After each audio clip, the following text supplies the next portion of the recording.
राज्यपाल सीपी राधाकृष्णन पूर्व निर्धारित कार्यक्रम के तहत सोमवार सुबह पश्चिम सिंहभूम जिले से सरायकेला पहुंचे, जहां केवीपीडीएस राज्य संपोषित बालिका उच्च विद्यालय पहुंचने पर सर्वप्रथम जिला प्रशासन द्वारा महामहिम को गार्ड ऑफ ऑनर देकर सम्मानित किया गया।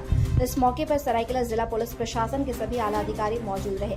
पूर्व निर्धारित कार्यक्रम के तहत राज्यपाल केवीपीएसडी राज्य संपोषित बालिका उच्च विद्यालय मॉडल स्कूल का भ्रमण कर स्कूली छात्राओं से संवाद स्थापित किया। इस कार्यक्रम के बाद राज्यपाल ओल्ड एज होम में प्रस्तावित कार्यक्रम में भी शिरकत करेंगे, जिसके बाद संजय ग्राम स्थित जनजाति आवासीय विद्यालय में राज्यपाल स्कूली छात्र छात्राओं के साथ संवाद कार्यक्रम में शामिल होंगे। वहीं राज्यपाल गमरिया प्रखंड अंतर्गत ईटाकुदर पंचायत भवन में आयोजित जनता संवाद कार्यक्रम में शामिल होकर लोगों से संवाद स्थापित कर उनके बीच परिसंपत्तियों का भी वितरण करेंगे। महामहिम आगमन को लेकर सरायकेला जिला प्रशासन द्वारा लगातार तैयारियां की जा रही थी। इधर राज्यपाल आगमन को लेकर सरायकेला मुख्यालय समेत अन्य क्षेत्रों में चाक चौबंद सुरक्षा व्यवस्था स्थापित की गई है। This visit is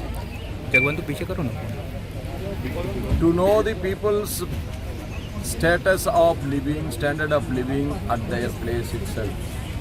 By traveling by car all the way, I am able to understand the economical development activity of each and every district. And one thing is sure, that the enthusiasm of the people is so good.